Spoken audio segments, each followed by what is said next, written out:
Buenas noches, nos encontramos en la sesión del jueves 5 de mayo de 2022, espacio abierto para el aprendizaje e intercambio de información, prepa línea CEP, módulo 4, textos y visiones del mundo, semana número 3, llamada Leer y escribir para conocer y comprender mi mundo.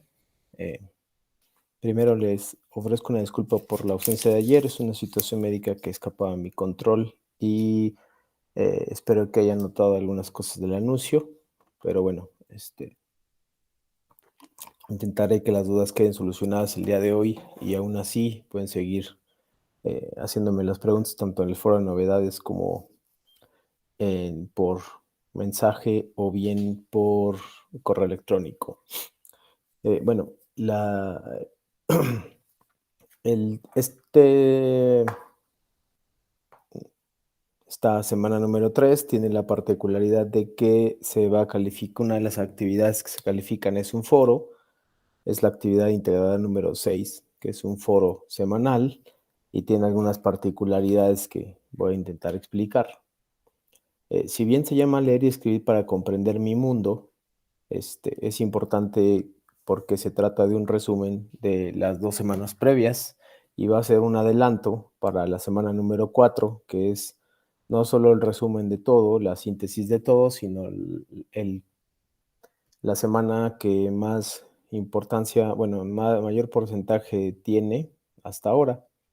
Entonces, eh, de principio tiene algunas cuestiones un poquito más complejas, que habla sobre dos tipos de crítica. Es una literatura, en su primer apartado que se llama Literatura y el Mundo, eh, trata sobre dos tipos de crítica que pueden llegar a ser un poco complejos. El primero se llama crítica marxista y el segundo estructuralismo genético. En realidad esto no nos va a servir para nuestras actividades integradoras solo y solo sí y en función de si nosotros somos capaces de relacionar, sobre todo la primera, que es la crítica marxista, si la podemos relacionar con aspectos sociales. Recuerden que hemos venido tratando el tema de la relación entre la literatura y la sociedad y si la literatura puede resolver problemas sociales. Lo hemos expresado aquí y lo han leído y visto en videos durante por lo menos 2 semanas y media. Entonces tengan en cuenta mucho esto porque a ustedes les va a ayudar sobre todo en sus actividades integradoras que son de esta semana, que es la 5 y la 6. Especialmente en la 5 que hay una relación directa. Repito, no es indispensable, sí es importante que revisen este trabajo, pero no es indispensable para la resolución de conflictos de las actividades. Solo será muy útil para relacionar, como dije, literatura y sociedad y cuál es la relación entre los problemas sociales que podría o no podría, de acuerdo a su enfoque, resolver la literatura. Para la crítica marxista, que es el primer apartado, Literatura y el Mundo, la obra es un reflejo del grupo social, es decir, si el autor pertenece a la clase proletaria, pues va a hacer obras que sean proletarias. Esto no necesariamente es así.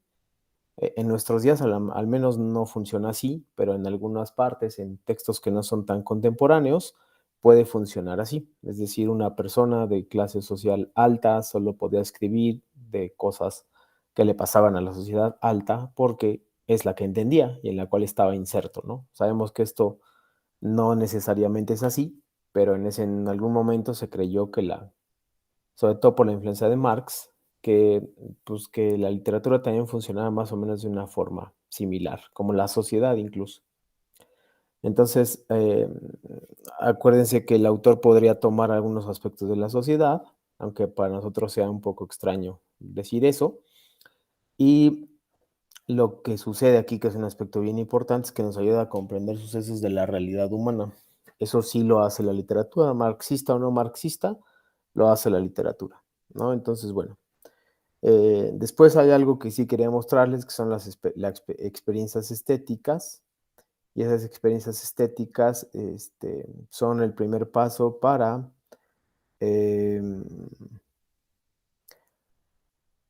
perdón, son el primer paso para para tener puntos extras en este caso. El primero es reseñar esta parte de la experiencia estética, que como está, perdón, la experiencia, sí, vamos a poner primero la parte de la experiencia estética, luego voy a revisar esta de la experiencia estética en literatura. Eh, la mayor parte de ellas, de estas, se refiere a la relación que hay entre una obra y el lector o el espectador. La estética más bien te podría referir casi siempre al arte, pero eso no está exento de que me refiero a las artes plásticas, pero eso no está exento en la literatura. Por lo tanto, voy a reproducir este video, que es muy corto, y bueno, después, repito, les voy a pedir que de este video que está en la pantalla en este momento, no del anterior, este no, eh, me hagan sus notas, por favor, que serán muy breves porque es un texto pequeño, y ese sería el primer paso que les ayudaría. Sobre todo les va a servir para su actividad integrada número 6, que es su foro de la semana. ¿Ok? El foro tiene una pregunta clave, que se puede vivir experiencias estéticas a partir de formas emergentes de literaturas, lo que van a tener que contestar, pero primero deberían entender que es una experiencia estética, así que ahí va. La experiencia estética es un fenómeno subjetivo que sucede en el interior del hombre. No es visto por la inteligencia, sino por su conciencia en interioridad. Para tener una experiencia estética no es necesario pensar, sino sentir y ser consciente de ello. La vivencia es intencional. Implica un nexo consciente dirigido hacia algo, una realidad distinta al hombre. Para que el hombre tenga una experiencia estética debe de estar consciente del objeto. Debe de hacer una lectura comprensiva de eso. La vivencia estética está motivada por un valor que se encuentra fuera del hombre. Esta es subjetiva, aunque pretende ser objetiva. Para captar su riqueza hay que tener en cuenta más que al hombre, la realidad objetiva que le suscita. Una vivencia estética contiene siempre la experiencia de un tono infinito, y su significado es infinito precisamente porque no integra con otras cosas en la unidad de un proceso abierto de experiencia, sino que representa inmediatamente el todo. La experiencia estética pertenece a la dimensión afectiva, no es volitiva ni cognitiva, no es querer o no querer, o dudar o estar cierto. Su esencia pertenece al mundo de los sentimientos. Es sentir interiormente la presencia de los objetos. La experiencia estética no es propiamente una respuesta. En esta, los objetos son los que hablan, se despliegan dentro de la afectividad humana con su sentido y valor propio. La experiencia estética es la suma del objeto que muestra su calidad, da su mensaje, y el hombre que siente la presencia de ésta en su interior. La vivencia es receptiva. Es acoger al objeto en el interior de la conciencia. El hombre no es pasivo, es receptivo. Esto implica en el hombre una puesta en marcha de la capacidad de ponerse en relación con los objetos, de acompañar interiormente su presencia. Si bien la experiencia estética es receptiva, esta no se identifica con cualquier conmoción. La experiencia estética se distingue de cualquier dolencia. La dolencia es la experiencia del ser humano que tiene un índole negativo. Dolor, aflicción, a esto se le llama disvalor.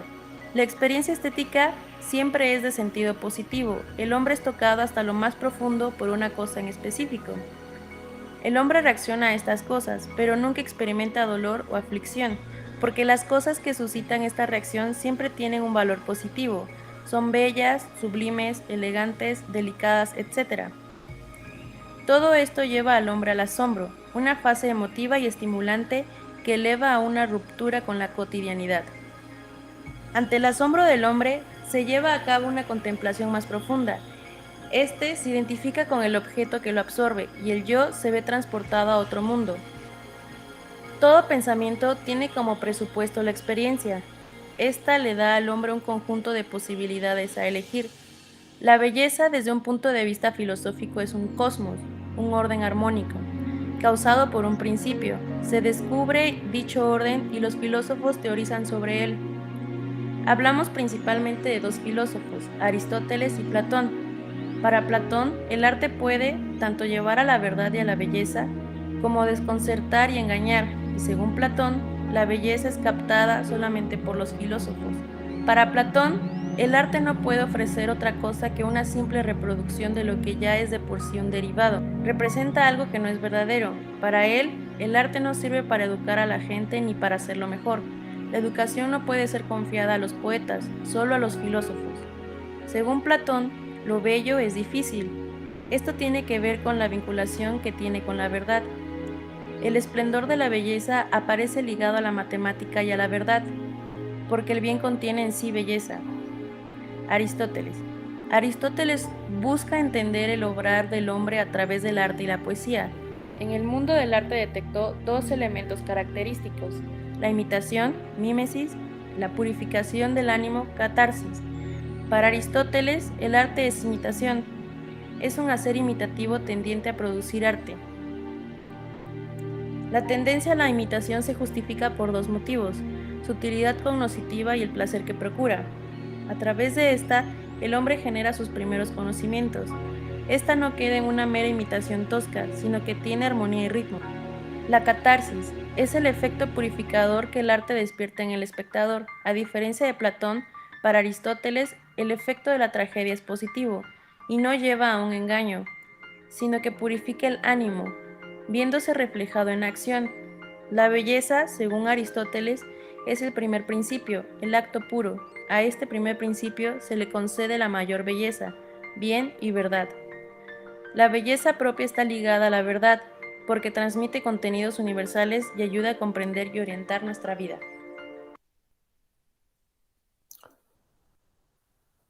Muy bien. Más allá de